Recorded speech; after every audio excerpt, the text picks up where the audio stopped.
Day 8. ഈ video തുടങ്ങുന്നതിന് മുമ്പ് പറയാനുള്ള ഒരു കാര്യം എന്താണെന്ന് വെച്ചാൽ ഈ വീഡിയോയിൽ ഒരു ചെറിയൊരു കറക്ഷൻ ഉണ്ട്. അതെന്താണെന്ന് വെച്ചാൽ ഞാൻ ഇന്നലത്തെ ഒരു എക്സൈറ്റ്മെൻറ്റ് കൂടുതൽ കാരണം ഞാൻ പറഞ്ഞത് ഈ വീഡിയോയിൽ pros and cons of keto ആണ് അറിയാൻ പോണെന്ന്. പക്ഷേ അല്ല, അത് നമ്മൾ കമ്മിങ് അപ്പ് വീഡിയോസിലായിരിക്കും അറിയണം. സോ ഈ വീഡിയോയിൽ നമ്മൾ ഐഡൻറ്റിഫൈങ് കീറ്റോൻ്റെ പാർട്ട് 2 ആണ് അറിയാൻ പോണത്. ഇതെല്ലാം തുടങ്ങുന്നതിന് മുമ്പ് നമുക്ക് ഡേ 7 ഒന്ന് റിവൈസ് ചെയ്തിട്ട് തുടങ്ങാം. So welcome back to show that നവൻസ് you watching BPCM Bangalore born confused Mallu. അപ്പോൾ ഡേ 8 തുടങ്ങാം. Identifying keto. ഒന്നാമത്തെ പോയിന്റ് എന്താണെന്ന് വെച്ചാൽ ആപ്പറ്റൈറ്റ് സപ്രഷൻ. ഇതാകാനുള്ള മെയിൻ കാരണം നമ്മൾ ഇതുവരെ കാർബോഹൈഡ്രേറ്റ്സ് കൺസ്യൂം ചെയ്ത് ഫാറ്റ് കുറച്ചാൽ കഴിച്ചിട്ടുണ്ടെന്ന് വെച്ചാൽ ഇപ്പോൾ ഫാറ്റുള്ള ഫുഡ് കൂടുതൽ കഴിക്കണ കാരണം തന്നെ ഇത്തിരി കഴിക്കുമ്പോൾ തന്നെ നമുക്ക് വയറ് ഫുള്ളായതുപോലെ തോന്നും. ഈ ഡയറ്റിൻ്റെ സ്പെഷ്യാലിറ്റി അത് തന്നെയാണ്. ആദ്യമൊക്കെ ഒരു ബുദ്ധിമുട്ട് തോന്നും, പിന്നെ പോകെ അങ്ങോട്ട് ശീലമായിക്കോളും. Number 2, change in bowel movements. അങ്ങനെ വെച്ചാൽ നമ്മൾ കക്കൂസി പോണ കാര്യമാണ് ഞാൻ പറയണത്. ഈ ഡയറ്റിലുള്ള പെട്ടെന്നുള്ളൊരു ചേഞ്ച് കാരണം നമ്മുടെ സ്റ്റൊമക്ക് ഈ ഡയറ്റായിട്ട് പെട്ടെന്ന് അഡ്ജസ്റ്റ് ആകില്ല. അതുകൊണ്ട് നമുക്ക് എന്ത് പറ്റുമെന്ന് വെച്ചാൽ ഡയേറിയയും കോൺസ്റ്റിപ്പേഷൻ ആകും.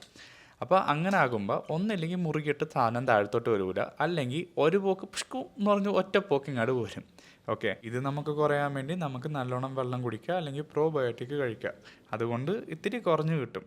അപ്പം നമ്മുടെ തേർഡ് പോയിൻ്റ് എന്താണെന്ന് വെച്ചാൽ മസിൽ സ്പാസും മസിൽ ക്രാംസും ആണ്.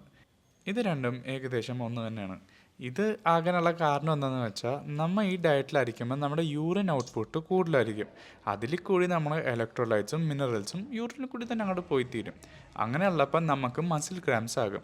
ഇത് കുറക്കാൻ വേണ്ടി നമുക്ക് ഇലക്ട്രോലൈറ്റ് പൗഡറോ അല്ലെങ്കിൽ മിനറൽസ് ആയിട്ടുള്ള ടാബ്ലറ്റ്സോ സപ്ലിമെൻറ്റ്സ് കഴിച്ചാൽ മതി. സോ നമ്മുടെ fifth point, flu symptoms like headache and നോഷ്യ.